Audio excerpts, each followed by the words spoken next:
Welcome to the Vibrant Life podcast. I'm your host, Dr. Ashley Thomas. This week I am joined by Dr. Brittany. She has a 1-year-old son. She's a chiropractor and energy healer. Outside of being a wife and mama, she enjoys yoga, Pilates, and going out dancing. She is the author of a novel and various poems and short stories. As a family, they enjoy going to festivals at the square in her town, going on hikes, and sometimes simply cuddling by the TV. Her favorite way to treat herself includes chiropractic care, massage, getting enough sun, rest, and, of course, chocolate. You can connect with her through Facebook Messenger. Chat with you about your motherhood journey and your journey to parenthood and becoming a mom. So I hear you Yeah, have one kiddo. How old is your son? he's almost 2, like Oh, 21 months. very cool. And tell me a little bit about your birth. Was it kind of like what you expected, or was it totally different than what you thought pregnancy and birth was going to look for you? I think it was mostly what I thought because I always knew as a chiropractor, the intelligence that runs my body is more than capable of running the birthing process and the healing from it and everything that's needed with it. So that all went really well. I think maybe I just expected to tear a little less, but I know that's less predictable though. Yeah, Yeah. definitely. Um, what about in terms of prepping for pregnancy? Was there anything that you did to prepare? Like any types of, like mommy and me classes or birth fit or any of those kind of classes that you're like, ooh, I should do this to help prepare my body mentally, physically, all those types of things? It wasn't birthing classes necessarily, but I did pelvic floor exercises recommended by a pelvic floor specialist to help prevent tearing or any other issues that may have came with it. And I had a doula and she helped me to breathe through it. And I made sure my nutrition was as good as it could possibly be too. Uh, through a holistic nutritionist and definitely the chiropractic care. I don't know how I could have done this without it. Oh gosh, yes. I help pregnant moms too, and I've seen so much help with their not only the entire pregnancy, but even just the recovery afterwards. And when baby comes into the world, they're lifting, they're breastfeeding, or just even feeding baby in general. If they're not breastfeeding, it's a lot of stress on that mama's body for sure. Yeah, only the most intense thing to ever go through Right. ever in this world's existence. But that's what we were put here to do sometimes, right? Be the kick That asses and be able to do this. yeah, that's right. Because women are powerful. So Yeah, it's like something even that intense we're more than capable of doing naturally, definitely. Did you have unless a there's an natural birth? emergency. Yeah. So it was entirely natural. I gave birth in my bedroom. Uh, so most of the laboring was actually done squatting over the toilet, Yeah. whatever works. Yeah. And then the actual birthing was into a birthing tub with the help of a doula and midwife. Oh, that's so awesome. If you were to have more babies down the road, was there anything that you would change about your first pregnancy or like hindsight there, like, oh, I wish I would have known this going into it and I would maybe try this next time or attempt to do this next time that you can think of? I think a couple of things. What made things really hard after I just had a baby was that I was still only comfortable on the couch. Because that was before I knew we needed a new mattress. But I think just more mindfulness with what needs to be done for comfort ahead of time, as Yeah. opposed to just an excuse of like, oh, I'm not comfortable because I'm pregnant. It's like, no, we just needed a new mattress. So Right. I wish I did that ahead of time. And I don't know if it would have helped necessarily, but maybe some sort of hot compress or steaming, like as the head was crowning, because maybe that could have prevented more tearing and maybe more. skin to skin, especially the first night after giving birth, because I was just so disoriented, like blacked out, tired. And I just kind of went with whatever was going on around me. And Yeah. my mom like brought my baby to nurse, but it was like every 2 hours. I probably could have co-slept that night. Yeah. So Oh, those are good. Those are good insights of like what could help for next time too. That's awesome. Do you have any advice for those looking to conceive or new parents out there on their journey? Hmm. Because you have some experience. You've got an almost 2-year-old. Uh, I think one of the most important things is to make sure you do whatever you can to be able to be home with the baby for as long as possible. Like ideally, at least a year after the baby is born, because it's so essential for even the running of the baby's physiology to be close to the mother's. So even if it adds extra financial stress on the dad, you need to keep in mind it's all just temporary and you can more than adapt and recover from it. And chiropractic care. Oh my God, I cannot emphasize that enough. That's a good one. Even for baby, I see so much with babies having so much help after the birth process. And the biggest question people ask me is like, why is a baby getting adjusted? And you got to figure baby's cramped in there for like 9 to 10 months, depending on where you're at, right? When baby comes into the world, and they're sometimes in that one position. So why wouldn't we get them checked out? They're cramped in there, and the birth process is traumatic, whether it's vaginal or C-section. It can be quite traumatic on that little one. So it's always good to get them their spines checked out. So mommy and baby, it's always great. Dad too, Absolutely. of It's course. essential. It's essential for the body working properly, optimal physiology, and of course for recovery for the mother too. So Definitely. yeah, so essential for the mother and baby for sure. Yeah. Um, is there anything else you wanted to discuss about your pregnancy or your journey, or what you think viewers should know or women in general should know about birth and the full process? Hmm. I think one of the things I've noticed, for example, in my case, the concept of birthing into a birthing tub was so glamorized. So if you're coming in with like this idealistic view of like, Is there anything else you wanted to discuss about your pregnancy or your journey, or what you think viewers should know or women in general should know about birth and the full process? hmm, I think one of the things I've noticed, for example, in my case, the concept of birthing into a birthing tub was so glamorized.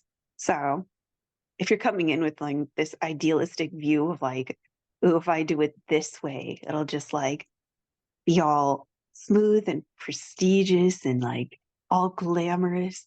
But it's like, not that it's less than per se, but it doesn't necessarily go as smoothly as maybe certain films would have stereotyped it as. Because in my case, after I was laboring in the birthing tub, it actually stalled the labor. And Oh, then, so I had to like get out of there and have some time with my husband and like have it start back up all over again. oh gosh, Uh, yeah. So,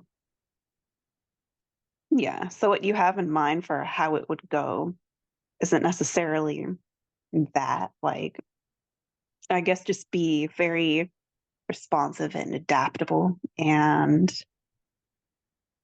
in my case, I think the doula really helped too, because having her around helped me to breathe through the contractions. Like, I don't think anything would have prepared me for them because I felt them for the first time in my life, and it was the most intense feeling ever. So Yeah. if I didn't know how to breathe through them, who knows? I may have wound up at a hospital. Yeah. So, mhm. That's a good point too. Like, I think that's the coolest thing about women and having a community of women too. And you hear the stories of women in different cultures where they just all the women surround you, when you're giving birth, and it's to help you prep for it and do the breath work with you and help welcome the baby into the world. I think that's always a cool concept too, because like you said, if you don't know and you haven't experienced it yet, you don't know what to expect always. I mean, that's where those like Braxton Hicks come in, where women are like, oh, I'm in labor, and it's like, no, your body is just kind of prepping you for the next step. It's just like the baby steps to get there. You're not there yet fully, but it feels like it because you're like, I've never seen this before. I've never felt it before. That's a good point too, with all the breath work and all the different stages of labor and bringing a baby into the world. Right. And taking into account how essential the postpartum period is, because I feel like our society overlooks that so much. Definitely. um, like it Ye- takes a full year for the body to get entirely back to normal after birthing. And we should not be expected as new mothers to go back to work away from our children that early on, like ever. Yeah. Society expects that, and for us to keep the houses clean and cook and care for the baby all that all at once, maybe work from home too. Yeah. We're not meant to live like that. No, we're not. It's a great thing to think about too, in terms of the postpartum period with, being with baby the most and taking time for you as well as mom. What else would you suggest? You mentioned like taking a long time with baby. Is there any other suggestions you would say would be helpful during the postpartum period? Mm, Taking into account that it can take a whole lot longer for the body to feel back to normal than the stereotyped, mundane, like blurted out 6 week answer. Right. First 6 weeks is like honestly really hard for a lot of reasons. I feel like most women aren't necessarily fully prepared for that because it's beyond what they would expect. Because even in healthy birthing and pregnancies and like really healthy families, there's still the full month of hardly any sleep if you're nursing every 2 hours and the heavy bleeding, possibly healing stitches. And the worst part being you don't get enough sleep to really get a lot of exercise. Right. That was the hardest part for me. Um, but if you brace yourself for that, and also keep in mind that if you're breastfeeding for a while, like let's say 9 months after giving birth, in my case, that was when my period started to come back, and I was thinking I would have one every month then, but I skipped one because the periods weren't entirely normal yet.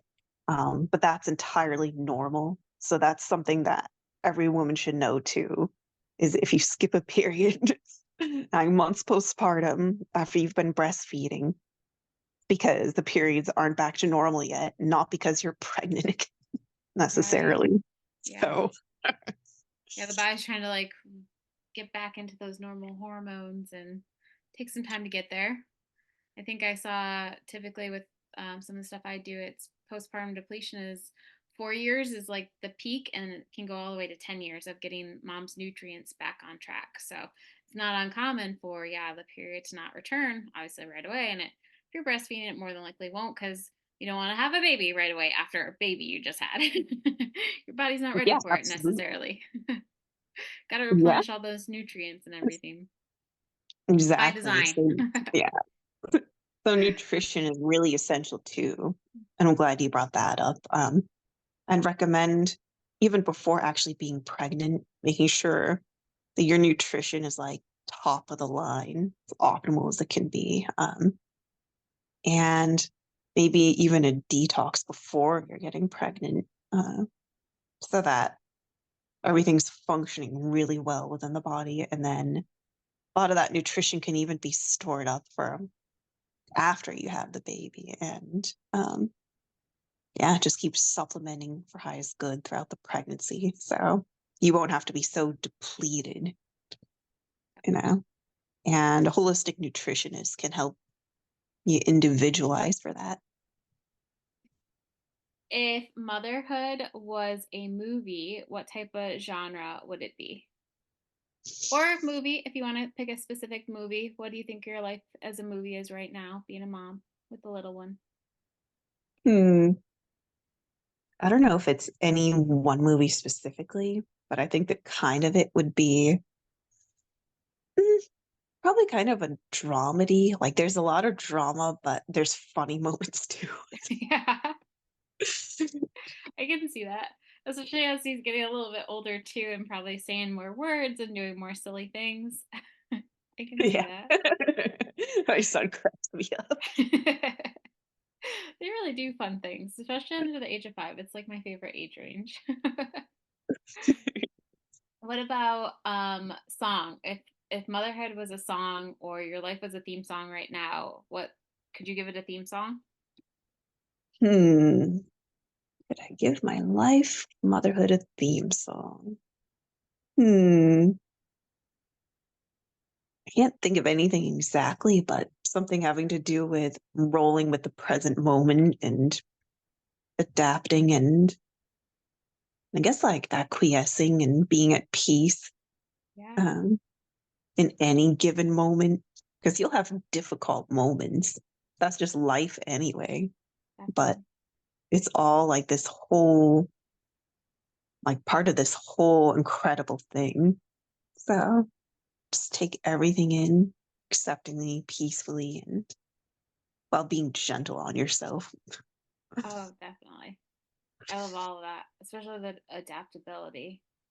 Because, like you said, you can want to go out the door with the kid and need their shoes on in like 10 seconds, and you're like, it's not going to happen in 10 seconds. So you got to roll with it, be okay with being a little late occasionally. Or, like you said, birth plans can be changed up. You know, you don't have to birth in the pool or tub like you expected. So I love all Yeah. of that. Well, in my case, I eventually just had to squat over the water and then Yeah, during the contraction, just squat into it. Well, it worked. it did. And I think that's the beauty of bringing a baby into the world is like the positions can be different. Not everyone has to birth on their back, you know? You need to move around. Yeah, don't try to So birth on your back. Uh-uh. It's like the whole entire point is to allow gravity to help with help this it. instead of, yeah, I don't know how anyone births on their back. Like, in a way, I admire that because I don't think I could have done it. Yeah. A little more pressure on the pelvis, I'm sure, and a little more pressure on baby. Yeah, it's harder for the baby to come out that way. That is No all, judgment. Yeah. right? That's all the questions I have for you. Was there something else you could think of? Hmm. Nothing I can think of at the moment. Hmm, yeah, I guess I would just comment that motherhood is the best thing to ever happen to you. And a lot of it is because nothing fully breaks you down, but then builds you back up again to this stronger, higher order version of yourself than ever before. Nothing builds you back up again like that. Nothing else does this. That is so beautifully said. That's awesome. I like it. Thank you for listening to this empowering episode of Vibrant Beginnings hosted by me, Dr. Ashley Thomas. This podcast is powered by Creating Vibrant Families, where our mission is to help couples on their journey to conception gain health for radiant pregnancies through to birth. Follow along for more empowering journeys to parenthood. Every new beginning comes from some other beginning's end. Have a good day. Bye.